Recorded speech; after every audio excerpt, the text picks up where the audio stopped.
Somewhere around $600,000, the game you have been playing quietly ends. A completely different game begins. Most people never notice the switch. It happens in silence. They keep playing the old game by the old rules, and they lose ground they never had to lose. And here's what almost nobody sees coming. Everything that got you to 600,000 stops being the thing that matters, and a skill you have never practiced suddenly becomes the whole ball game. Now, I want to be honest with you right up front, because that is the deal on this channel. 600,000 is not a magic cliff. Nothing detonates at 599,999 and blesses you at 600,001. There is no siren. The real number floats a bit depending on your income and your spending. Call it somewhere between $500,000 and $250,000. But something genuinely does change in that zone, and it changes for 4 separate reasons at once. That pileup is the reason it feels like a wall. 4 things move at once. So here are the 4 things that flip. Once you see them, you will manage your money differently for the rest of your life. I'm Tom. This channel is about real personal finance, the kind that actually works for normal people, not the kind that gets you to click a thumbnail. No motivational fluff or fantasy returns. We just discuss what the math actually does over time. If that's what you want, hit subscribe. The first thing that changes is who is doing the work. For your whole saving life up to this point, you were the engine. You earned the money and saved it month after month. You added it to the pile. Your paycheck was the hero of the story. Full stop. The market helped. But you were the one carrying the weight. At 600,000, that flips. And the numbers are not close. A normal year in the stock market is about 7% after inflation. On $600,000, that is about 42,000 of growth in 1 year. Now look at what a normal person can actually save. The median household earns around $80,000. Save 15% of that, a strong rate most people never hit. You are adding maybe $12,000 a year. So your portfolio in an average year now out-earns your savings by 3 or 4 times, maybe more. To add $42,000 a year yourself, at a 15% savings rate, you would have to earn $280,000. Almost nobody does. Your money now works a job that pays better than yours. Feel the weight of that. Below 600,000, your savings rate was the story. It was the one dial that moved everything. Hustling to save more was the smartest thing you could do.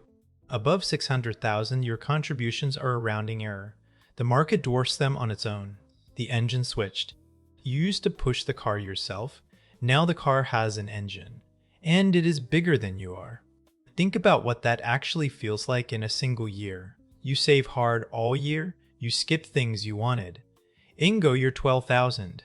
And in that same year, a quiet 7% market hands your account 42,000 without you lifting a finger. Your whole year of discipline was the small number. The market's shrug was the big one. That is the moment the job description should change, and almost nobody notices it happened. Which means the skill that matters is changed completely, and almost nobody adjusts. You spent years getting good at earning and saving. That was the right skill for the first game. It is the wrong one now. The second game does not reward hustle. It rewards leaving the engine alone. It rewards keeping your hands off the wheel. And most hard workers are genuinely bad at that skill. Their whole life told them effort equals results. The second thing that changes is what a normal crash does to you. The market falls. It always does. It always will. A drop of 20% or more shows up about every 3.5 years. The average one takes about 35% off the top before it recovers. That has always been true. It was true when you had $60,000. It is just as true now that you have 600,000. But watch what the same crash does at the 2 different sizes. A 35% drop on $60,000 is about 21,000 gone on paper. That stings. You feel it. But you can breathe through it and move on. A 35% drop on $600,000 is about $210,000 gone. In a few months, a number the size of a house down payment simply evaporates from your screen. On paper, but it does not feel like paper. Here is the part I really want you to sit with. The percentage did not change. It was 35% in both cases. What changed is the dollar figure. It crossed the line into life-changing. And your brain does not think in percentages. It thinks in dollars. Big, scary, specific dollars. Losing 21,000 makes you nervous. Watching 210,000 vanish makes you do something stupid. That is the trap of this level. The bigger the balance, the more a normal average drop feels like a catastrophe. And the stronger the pull to sell and make it stop. Your biggest single-year gain is somewhere ahead of you. So is your biggest single-year loss? Both are coming, and the loss is the one that will test whether you actually keep the money. Here is the cruel timing of it. The bigger your account, the more a crash hurts, and the more it hurts, the more likely you are to sell. So, the exact moment you have the most to lose is the exact moment your nerve is weakest. That is not bad luck, it is the design of the trap. And the only way through it is to decide now, while nothing is falling. Decide that a $210,000 paper drop is a number you will look at and do nothing about. Because on the day it actually happens, you will not be thinking clearly. You will be thinking about a house down payment turning to smoke. The third thing that changes is that a floor appears under your feet. This is the good one. Most people at 600,000 have never done this arithmetic, so they miss it entirely. $600,000 at a safe 4% withdrawal throws off about $24,000 a year. On its own, that is not a retirement. But you are not on your own here. The average Social Security check in 2026 is about $2,083 a month. That is right around $25,000 a year, so picture a single person with $600,000 in average Social Security. Their portfolio pays $24,000, Social Security pays $25,000, suddenly they have about $49,000 a year for life. For a couple, Social Security often stacks toward $45,000 on its own. Now the household is pushing $69,000 a year. The average American retiree household spends somewhere between $50,000 and $60,000 a year. So look at what just happened. At $600,000, with a paid-off house, a normal person is no longer staring at a fantasy. They are standing inside the zone where the math actually works. That does not mean quit tomorrow. It means the meaning of your job just changed underneath you. Below this level, you worked because you had to. Around this level, for the first time, work starts turning into a choice. And a job you choose is a completely different thing from a job you are trapped in, even if you never quit it. Picture two people doing the exact same job, at the same desk, for the same pay.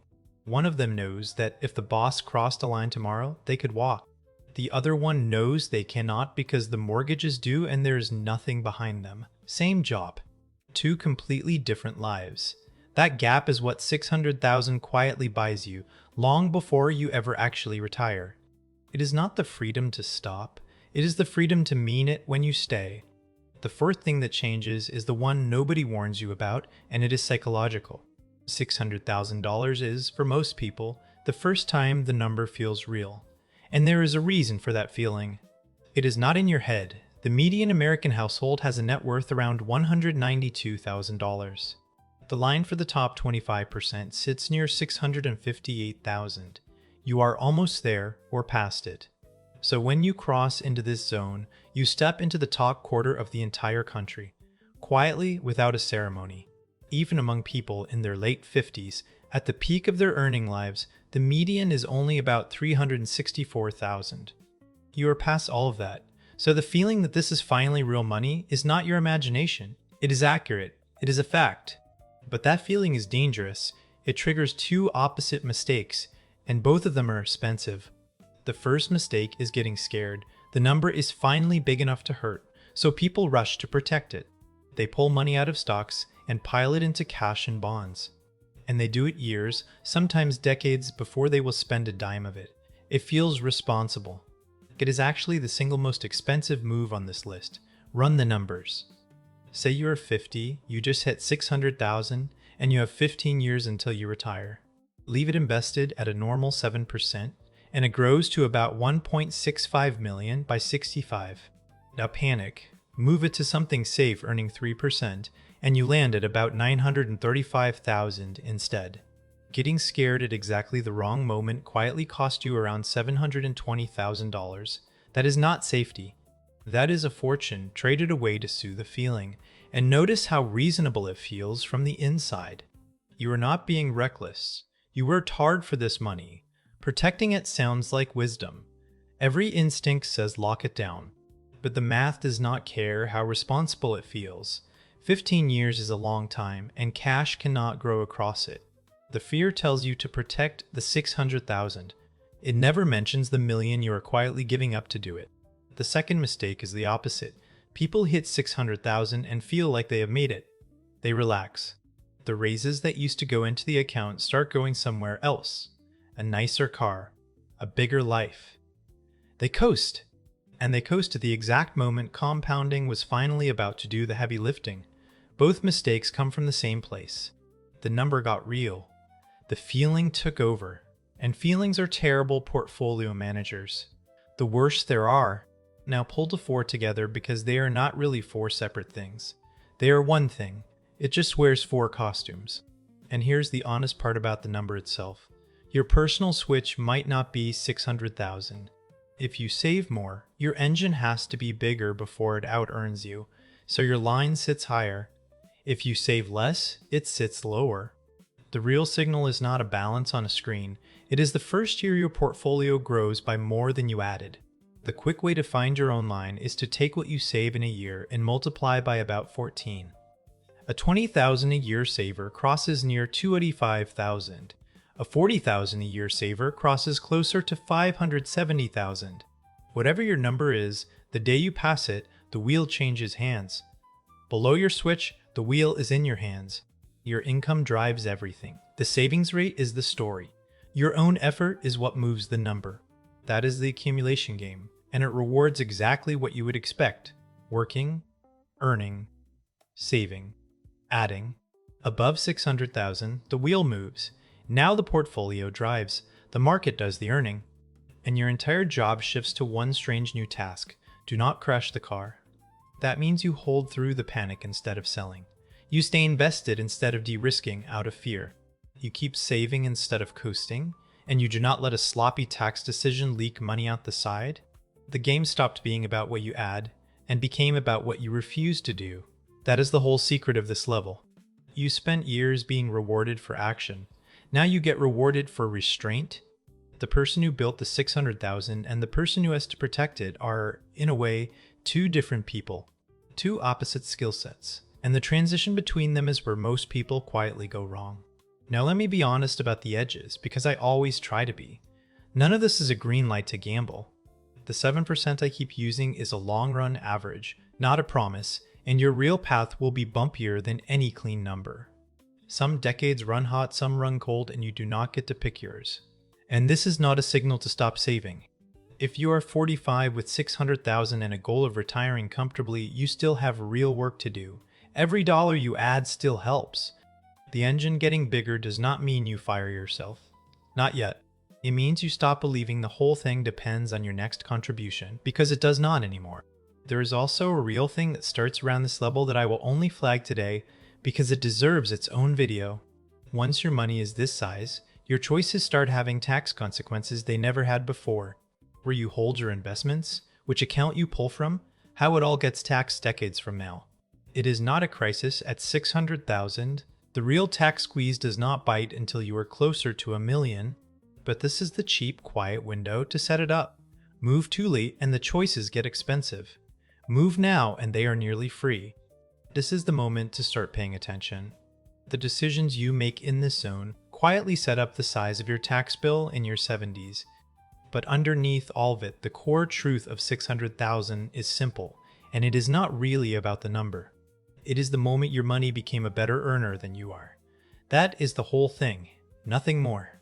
And once that is true, the person who wins is not the one who works the hardest. It is the one who can sit still while a very large amount of money does something strange. For years it looks like nothing, then it looks like everything. So here is what I want you to actually do. Find your real number, the one where a normal market year grows your portfolio by more than you can save in that year. The quick way is to take what you save annually and multiply it by about 14. That is roughly where the engine switches from you to the market. When you cross it, change your job description on purpose. Stop grading yourself on how much you add, and start grading yourself on how well you leave it alone. Because the flat, boring, nothing is happening stretch after you cross this line is not the plan failing. It is the plan finally working, quietly, while everyone who panicked or coasted wanders off the trail? Consider a real face on this, because the numbers can go abstract. My neighbor Paul crossed this line years ago. He stopped working at 54 with about 2 million, so he was well past 600,000. But he told me the shift he remembers was not at 2 million. It was earlier, at the point where a normal market year started adding more than his job paid him. He said that was the year he stopped checking the account out of hope and started leaving it alone out of respect. He had figured out his job was done. The engine's job had begun. That is the whole lesson, and Paul is proof it is not about being rich. It is about recognizing the day the wheel changed hands and having the discipline to take your hands off it. Tell me in the comments where you are on this map. Still building the engine, or already past the switch and learning to sit still? And tell me which of the four feels most real to you right now. I read every comment and I reply to as many as I can. And if you want the next video, hit subscribe. It is the one on the tax decisions that start to matter at exactly this level, and how to set them up before they cost you. I'll see you in the next one.